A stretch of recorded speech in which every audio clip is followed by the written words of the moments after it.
So this is what the picture that got shared when I was there, and I sent it. However, Facebook or however that gets sent, and I think Rosine put it up with my permission, of course. But this was in Jericho, and it was just to say that you were on a camel. So it was a 12-year-old boy with his camel, and he would collect your $5, and you'd get on, and he'd go, yippity-yay, yippity-yay, or whatever, he'd yell something, and the camel had to get up, and then he would go 10 yards, 10 yards, camel kneel, and you got off. After your picture was taken. Yeah, $5. So it was very brief. It wasn't like we were going across town or anything like that. But anyway, let me tell you a little bit about who I traveled with. This was the group. There were 19 of us. And how did I take them?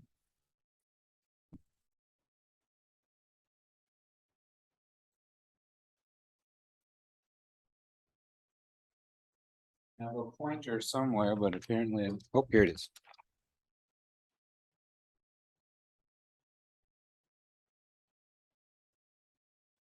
So this young gal right here is the leader of our group. She is a pastor's daughter. The pastor is in Marshall, and she's Rachel Wren. She was a pastor over in the Wyndham area in our synod, along with her husband's a pastor too. Then she went back to school and she became a professor of Old Testament. And so she now teaches at Trinity Lutheran Seminary. Trinity Lutheran Seminary is the seminary I went to. It's out in Columbus, Ohio. And I found out, just by chance, that they were taking a trip to the Holy Land. Found this out in about March or so. And she was leading it. And the other person leading it is Dr. Wally Taylor. He's not on the picture, but he's on this little popsicle stick. He got COVID the day before we left. So Pastor Wren, or Dr. Wren, made up these so we could take pictures of him in the Holy Land. I was really excited. He was my New Testament professor. He's been to the Holy Land, he's taken about 6 trips prior. And so I was very excited to go with him and renew our relationship and stuff like that. But he couldn't go. So then it was up to Dr. Wren to lead the group. It's her first time going. She's only been a professor for 2 years, but she did an excellent job. She was very competent. So we were in good hands with her. So you'll see the group here it's a mixture of students and people connected to Trinity Seminary. And if I go one more picture, you'll see better the dividing line. On the first table here, retired pastor, retired, oh, she's the retired pastor. Another retired pastor, oh, right there. There's professor. And then there's some spouses, not a retired pastor yet.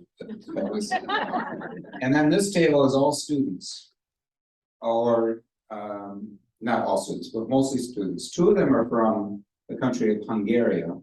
They came over to study for a couple of years at Trinity.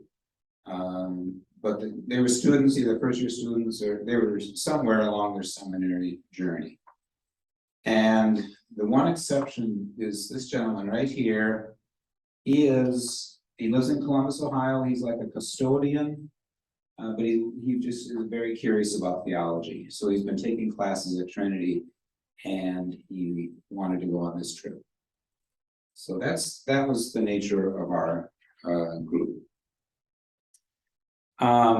We went from April 26th to May 10th. It was 14 days. And these 2 gentlemen, the one in the front here is our our guide, Bassam, and this was our bus driver. And driving a tour bus in some of those places, roads, very difficult, so we're very impressed with him. Bassam is a Christian man who lives in Jerusalem. He has a family, I think a wife and I think 2 kids. I'm forgetting the name of the bus driver, but he is a Muslim man, has an extended family also in Jerusalem. And they were delightful to work with. Did they both? They did. The bus driver not as well, but Bassam very well. So he was communicating. He was talking all the time when we were on the bus. So if you're familiar with Israel, this is what it looks like. Just to give you a sense. By the way, I've got. It was 14 days long. I was very judicious in taking pictures, so I only had 700 plus pictures. Some of these guys were just snapping at every. They were taking pictures of cats and flowers and birds, and I knew I would forget all that anyway. So 700, but I pared it down today to about 50, and we'll watch the time here. But too quick. We flew in here. We went up and spent a good 5 days in the northern part of the country, and this is where Jesus did his ministry, up and around the Sea of Galilee, and also grew up in Nazareth. So we spent 5 or so days up there. Then we traveled down and stayed in Bethlehem, which is right outside of Jerusalem. See, Jerusalem's there. So we stayed in Bethlehem. And while we were in Bethlehem, we went down this direction one day, we went down here one day, we went up into Samaria one day, and then we spent the last days in Jerusalem, obviously lots to see there. And then we flew out. So I'm not going to take you in any kind of order of day 1, day 2, day 3. What I'm going to do is, first of all, the first thing I want to do is answer the question that I would get asked once in a while. What surprised you? What was a aha to you? So there were a couple things that were to me, and the first thing I want to talk about is the topography. It was a big surprise to me. This is a very interesting map or depiction of the map you just saw. So up here is the Mediterranean Sea. Down here is over here is the Jordan River, and the Dead Sea would be over here. And here's the Sea of Galilee, Capernaum, where Jesus did his ministry. So this is covering a lot of area from the northern part of Israel to the southern part of Israel, east to the west. But what's striking to me is here's sea level. All this is below sea level. Now I knew that the Dead Sea is the lowest place on earth. It's below sea level. But I did not know that the Sea of Galilee is below sea level, and all the Jordan River Valley is below sea level. And it's just such a unique place to have that valley so low, then all these hills, and then this nice fertile plain here that goes up here. There's so many contrasts in the land itself. And you see the hills here. I had imagined, this was a surprise to me too, I imagined, oh, they're hills, like we see hills. They're not mountains, but they're not hills either, as you can tell by this. And that surprised me, the size of that. So when the scriptures say Jesus went up to pray, or Jesus went up and was transfigured, I envisioned a little hill. No, this was a tough climb. This would have wore you out going up in some of the mountains up in this area. So that was a surprise to me. and how it relates to, you know, when we talk about the scriptures. Next slide, please. So are they like worn down mountains? I suppose they are worn down because this happened a long time ago, yeah. This is another little take on that. Get rid of that bar at the bottom. Oops.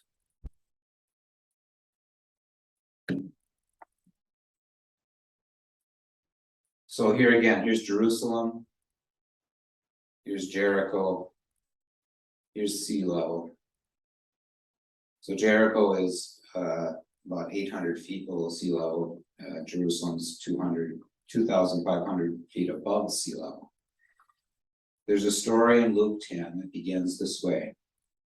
A man went down from Jerusalem to Jericho, and on the way he was attacked by robbers and beaten. It's the Good Samaritan story. When it says a man went down from Jerusalem to Jericho, it just didn't mean, doesn't mean like we said, oh, I went down to Fairmont because it was south. I mean, this is the down trail of that winding road that goes from Jerusalem to Jericho. And we didn't go on that road, but we were on this once. We stopped along the road, we got up on this high point, and he said, down there, that's the Jerusalem to Jericho road. So I mean, the story just changes in its nature when you are able to see how treacherous that road could be. Because I've always heard that robbers could hide in all these nooks and crannies along the way. And it's not an easy, I mean, when you're going up to Jerusalem, it'd be quite a climb, quite a strenuous trip. So the terrain, the topography really surprised me and made me rethink how I read these Bible stories that we have. And this is just one more picture of the terrain, but I've said enough about that. On our second day, we went out up to Mount Carmel. Mount Carmel, I always thought was just one mountain, but it's a series of mountains. And when I got to there's a monastery there because it's a holy site. It's where the prophet Elijah took on the prophets of Baal, if you remember that story. And so there's a monastery there, so we went to visit that. And then when I got to the edge here and looked over this plain, I'm, oh man, this is a lot higher than I imagined, and it's so beautiful. So this would be the Jezreel Valley, prime farmland. It also is a major trade route. Down the road down to Egypt along the coast here goes this way, and then up to Lebanon and Turkey, and then over east to Iran. In ancient times, these major roads were here, and so because this was such great land amidst all the rock, and because it's available in the trade routes, there are a lot of battles here. And down on this plain, there is a town called Megiddo. There was a town called Megiddo. And that town was there for a long time, enough to be built up, and it was called Mount Megiddo. Well, in Hebrew, Mount Megiddo is Armageddon. So when Revelation talks about Armageddon, it's talking about the town, Megiddo, is where there's going to be a big battle, just like there's been big battles there all through human history. So that, I don't take that as literally it has to be at that town, but just to say that they identified a site where many battles had taken place in the past, and they named that in Revelation as a place. Anyway, so just a little bit of trivia there, but the point of being on this mountain was to remember Elijah. And I would, I can show you a lot of pictures about what's up there, but we're going to keep moving. I just wanted to show you about the topography of the land. Oh, by the way, we're looking east here. you'll start to see these mountains over here, and then the Sea of Galilee and will be over there. So Jesus grew up in this valley in the little city of Nazareth. The second thing that surprised me was just being on the Sea of Galilee. And we went on a boat, this boat, as a matter of fact, and they gave little tour guides onto the sea. And it was nothing extraordinary about being on the sea, but it was just to see it after reading about it and studying about it was special to me.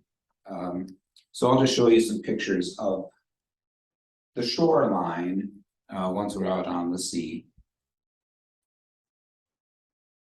So this, well, let me say a little bit about this one. This is, we were on the west side of the Sea of Galilee, on the northwest side, and we're looking now to the east. It's often hazy there, I'm told, and it was this day also. So you can't see the far side very well, but the fact that you could see it was a change for me, because I always thought, oh, the sea's so big, and when they say they went to the other side, they couldn't even see where they're going, you know, but you can, you stand on the shore, and you stand and go to the other side. The other side, the story of the other side in the Gospels is about Jesus going to the other side, and there he encounters the man who lives in the graveyard, and he's kind of out of his mind, and he's running around naked and all this, and Jesus heals him.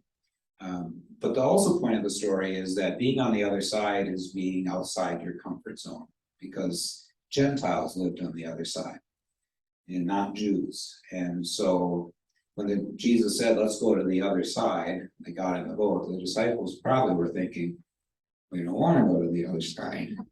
We don't like it. We don't like the people over there. But that's the other side. It was fun to be able to see it, visualize that.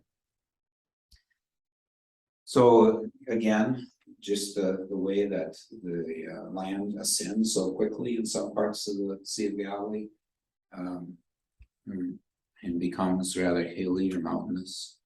And then the other thing is that the communities along the Sea of Galilee are very obviously visible, but also so close together. I had envisioned that when Jesus was in Capernaum and then he went over to Magdala, that, oh, that was a long walk, but it wasn't. It was, maybe a mile away and 2 miles away.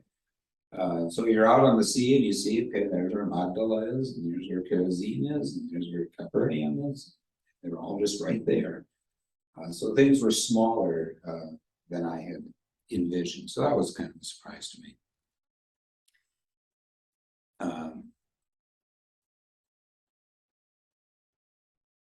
So anyway, the third thing, this will be the last thing of what surprised you. The third thing is how many caves there were.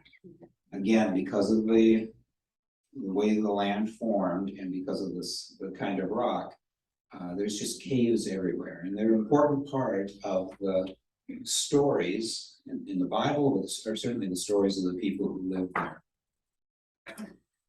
In fact, there's a cave, well, there's a lot of caves, but when we were at the Sea of Galilee, we walked down, we had Sunday services along the lake, and then we walked up and walked across the road, and then of course the land ascends up pretty quickly, and then there's a cave there. It's not far from the shores of the Sea of Galilee, and so people wonder, as Jesus spent 3 years doing ministry there, maybe he spent time in that cave. Maybe there was a rain shower, and his disciples, and he, went over there and waited the showers out. Maybe they spent the night there. We don't know, but it was a prominent cave, and as you'll hear me say later, anywhere they think Jesus might have done something significant, they build something. So there was an old monastery that was near this cave because Jesus might have been there. This isn't that cave. This was a cave down in more of the southeast part of the country, but it was just an example of the caves there. And I think I have another example of the story that goes along with it. Oops. This is in Jericho. They're doing a dig there of uncovering old parts of the city of Jericho. And we're standing on that. You don't see that too much, but we're looking now off into the distance. And we didn't ride this cable car. It was in the way when I took the picture. Up here is a monastery. And the reason for the monastery, again, is because they think Jesus might have been here. And where was he? Well, you'll see this cave right here. There's a series of about 3 caves. And they believe that when it said Jesus was in the wilderness and was tempted for 40 days,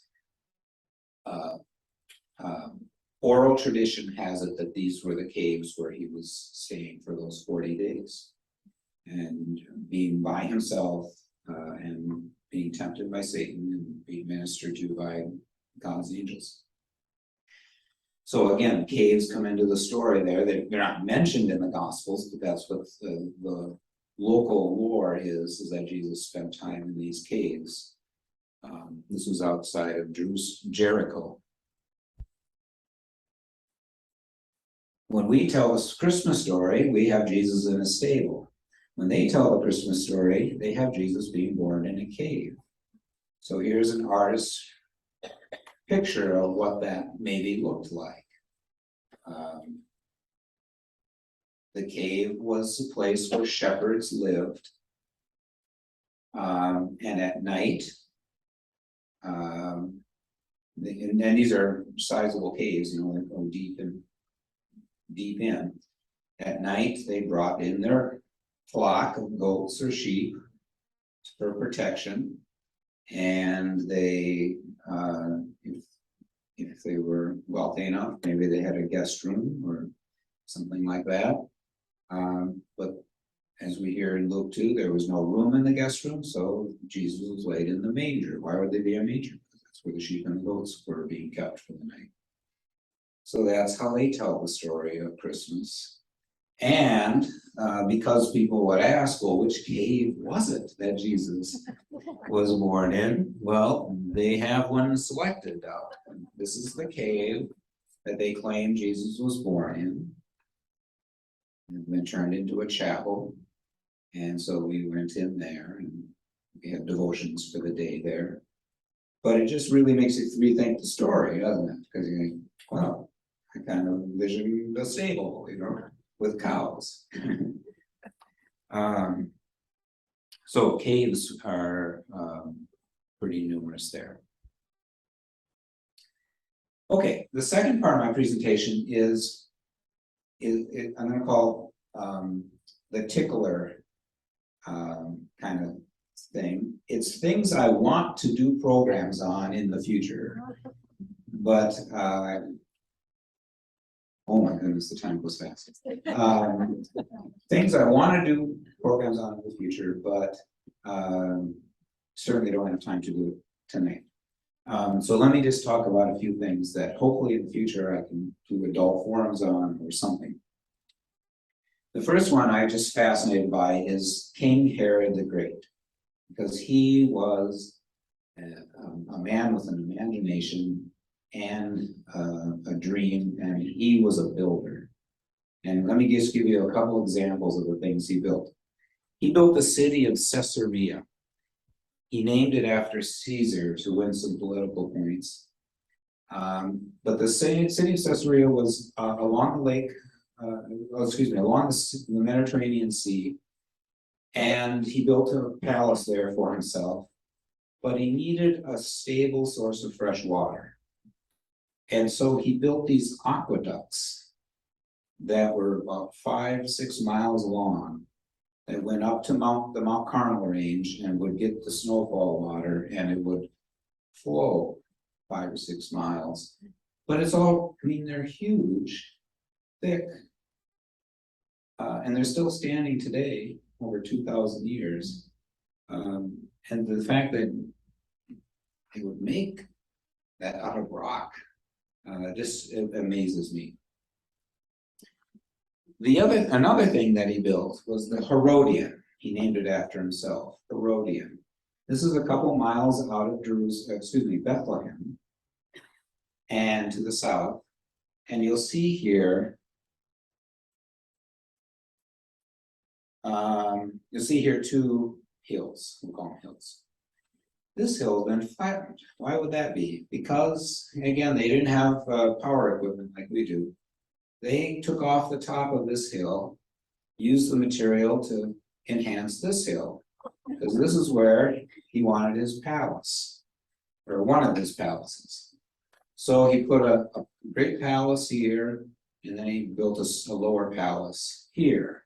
I'll just show you a little bit about those. This is the lower palace. I'm on the upper hill looking down onto the lower palace.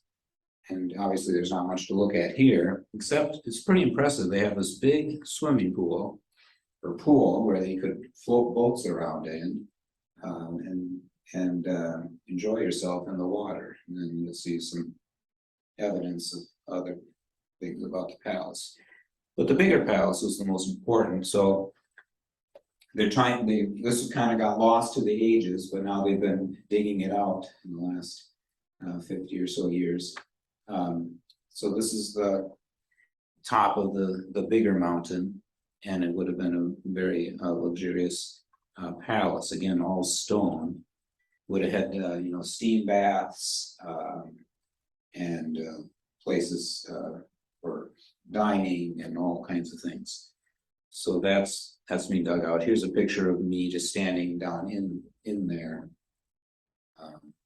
as they dig that out. And I have a lot more pictures of this. Some future program, we can talk about that. That's the Herodian. There was one more place you go called Masada. It's even more impressive. It's got an unbelievable story attached to it. So someday let's talk about that. Oh, this was the private theater he built for himself, also on that bigger hill. Secondly, I'd like to do a program about the area that Jesus did his ministry. And now I just want to show you, this is Capernaum, the town that Jesus moved to when he was 30 years old, and he spent 3 years, this was home base for him. Obviously, he walked around and traveled, but he always came back to Capernaum. This is the hometown of the disciples Peter and Andrew. And so it'll be fun to talk about Capernaum and the other towns that were a part of Jesus' ministry. This is, the kind of archaeological recovery that they're always doing in all these towns now. So you see the foundations of all these homes. Capernaum was probably, I think, about 2,000, population of 2,000. And because, again, of the fog, you don't see it, but I took this picture because I wanted to show that it is on the Sea of Galilee. It's just that you can't see that, but you do see a boat right here. So it's a town right on the shores. So fishing would have been the major industry. And there's also a synagogue that they've recovered where Jesus would have gone in and taught at. And there's a church because it's a holy place. So they built a church here. This is a rather modern church. What the history of these churches is, they built a church, it got destroyed, they built another one, it got destroyed. A mosque got put there, it got destroyed. I mean, that's the history of the centuries. So that's why some of these churches are rather new looking.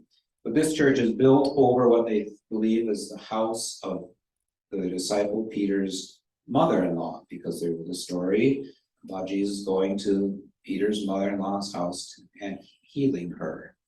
So they think they've identified that house, and they built this church. They have it up high so you can look underneath the church and see the foundation of the house, but then you can also worship there. And that leads me into the third thing we could talk about in some future program. The churches, they're everywhere. This is the church that was put on the site. They believe Jesus gave the Sermon on the Mount. So it's built, there's really 9 blessings, but they said there's 8 blessings. Blessed are the poor in spirit, for theirs is the kingdom of God.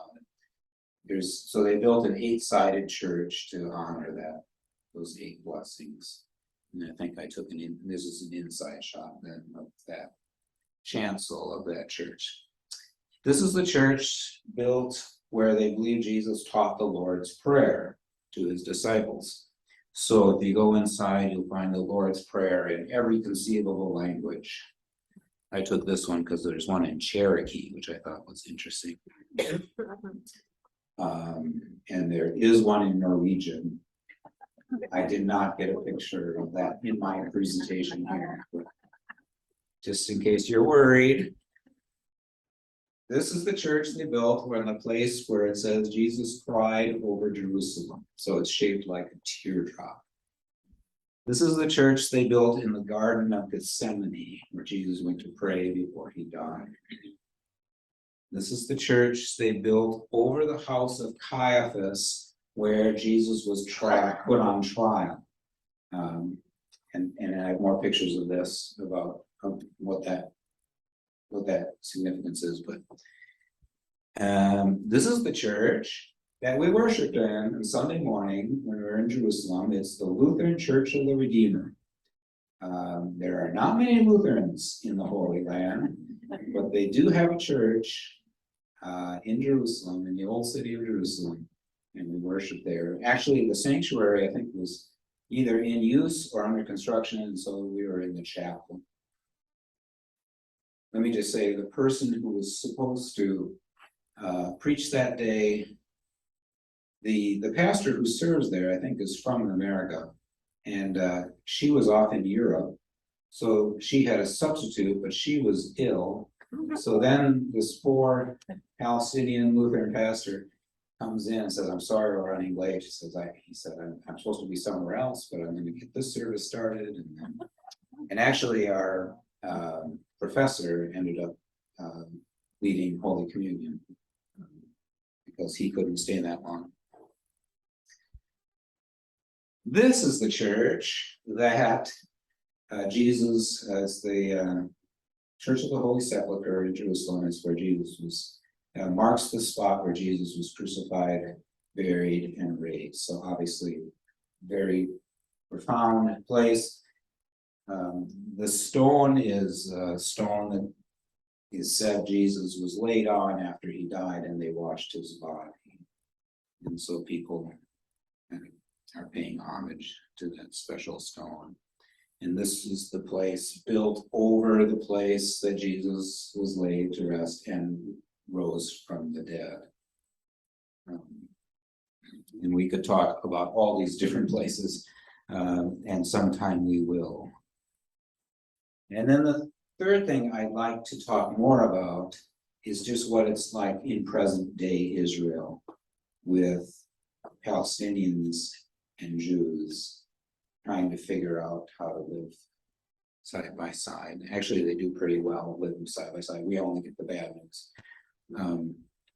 But there's still some issues. If you want to go,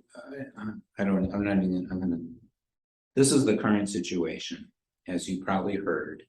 There's Israel, there's the West Bank, and there's the Gaza Strip.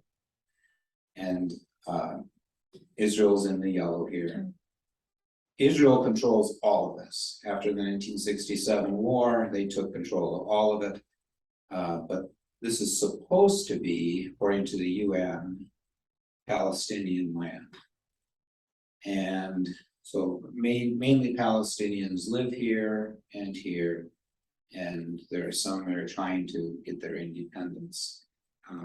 But there've been so many conflicts that it's difficult. Someday I'd love to talk about the history of all this, but let me tell you a little bit. This is very interesting to me. In the Palestinian territories, Israel has marked off 3 areas. Area A are areas that they allow the Palestinians to control, both with their own police force and with their politics. Area B is areas where Israel says, we're going to provide the police force, but you can provide the politicians that rule over the people. Area C, remember, this is supposed to all be Palestinian, but it's ruled by Israel. Area C is areas where Israel says, we want to build settlements on these land, and they have been for 20 years steadily building settlements so that they can move Jewish people in and claim the land here. And you'll see, I think it's about 60% of the land is in this area C, and this makes for tensions because the Palestinians feel like they're slowly losing their land to this policy. So how it plays out when you're there is there's two cars. If the car is licensed by Israel, they have a yellow plate. If it's licensed by the Palestinian Authority, it has a white plate. It makes a difference when you're driving down the street and you get to a checkpoint. If you have a yellow plate, you say, come on through. You're one of us. The checkpoints are run by the Israeli guards. Israeli soldiers. If you have a white plate, they're going to question you and they're going to ask for your form of identification, and they're going to wonder why you're going from West Bank into Jerusalem or from Jerusalem into the West Bank. And so Palestinians are always under the thumb of the military in that sense. This is a red sign you'll see along the side of the road for Jews that live in the West Bank. These signs warn them, don't go down this road. This road leads to Area C, a Palestinian city, and you do not want to mistakenly take that road into a Palestinian area if you're Jewish. You want to go to your Jewish settlement. And then finally, you'll see here Augusta Victoria Hospital, the Lutheran World Federation helps support this. This is well-known hospital that was founded by German Lutherans, continues to be supported by Lutheran World Federation, and they are in Jerusalem up on the Mount of Olives. They do a wide variety of ministry, but primarily they have come to do cancer treatments. Cancer treatments for Palestinians, because the Jews have their own hospitals. So they specialize in cancer treatments for Palestinians. However, and this is a picture of the hospital, it also has a church attached to it. However, the hospital's in Jerusalem. So for a Palestinian who has cancer to get to the hospital, they have to go through a checkpoint. And if the guard doesn't think you're being honest, or for whatever reason, they'll say, sorry, you're not getting through today. And so you will miss your treatment that day, or you won't get to start treatments at all if they flagged you for some reason. And the representative of the hospital said about 30% of the Palestinians who need treatment can't get to the hospital because of that, because of those checkpoints and just the relationships between them that won't allow that. And this is inside the hospital. So I didn't take many pictures. They were very comfortable parading us down the hallway, and we're looking in, seeing people laying in their beds, and we just thought, none of us were very comfortable with that. We thought there's a little bit of privacy here that I think that we would honor. But so I just took a picture of them in the hallway. So I guess one more story. This is down in Hebron. This is a holy site of the burial place of Abraham. Abraham is obviously a great saint in the Jewish faith, but he's also a great saint in the Muslim faith. So what are they going to do? They have this building here, and they have a Jewish side and a Muslim side. So this is the Jewish side, and the Jews are worshiping. And here is the place where Abraham was buried. And then you go to the Muslim side, and you have to go through checkpoints, of course. In fact, they wouldn't let our tour guide in because he is Palestinian, and that day they just didn't feel he should. So we went in by ourselves, and this is the Muslim side, and this is the Muslim side of Abraham's grave. And then this is the wall that's dividing the Jewish side from the Muslim side. So you can hear the Jews praying on the other side, and obviously they can hear the Muslims. So that's just the reality of which they live. Really quick, we're down, this is just kind of a fun shot. We're down at the Jordan River here. Jordan River is where Jesus was baptized, where John the Baptist did his ministry. The Israeli flag is flying here, and there should be another flag over here, and the Jordanian flag should be flying because the river is right. This building here is on the Jordanian side, and I thought I got this picture with both flags in it, but I'm not seeing it now. But this is the river.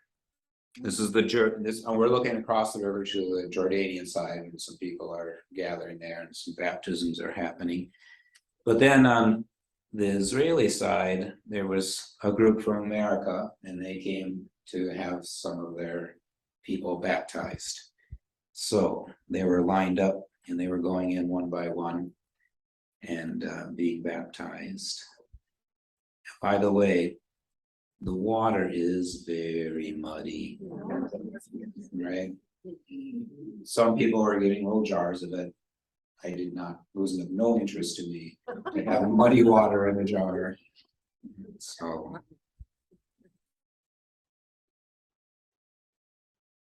That might be the end of my presentation. It is. So, thank you. This, again, ticklers, things I want to talk about in the future. Picking up some of those topics that are of interest to me and I hope of interest to you too. Any questions?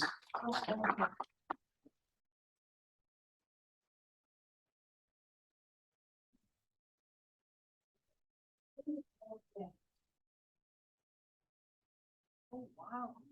Nice. Yeah, there's a strong history of Cornell Oil here because of the Hansons. Did you feel unsafe, or do they pretty much respect the tourists? Yes, there was, when was it? We were, one day we were going to a checkpoint or something like this, and we were going to the city in Samaria, and we were driving through the city, and it's Palestinian, and Bassam said, sometimes the city can get explosive.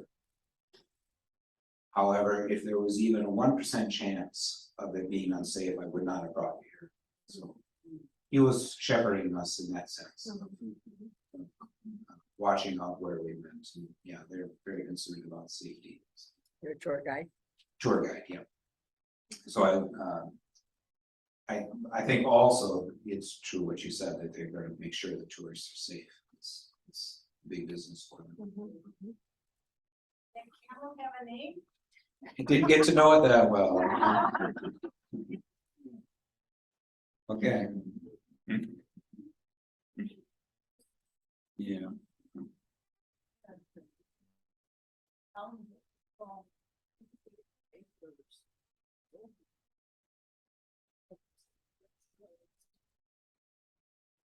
I don't know.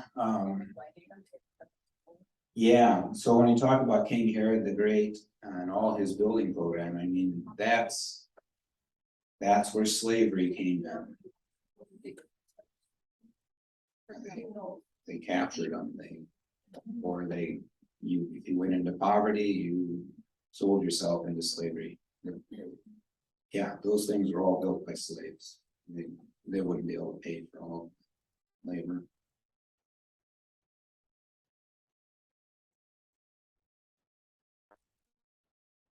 Well, thank you for staying after hours here to conclude.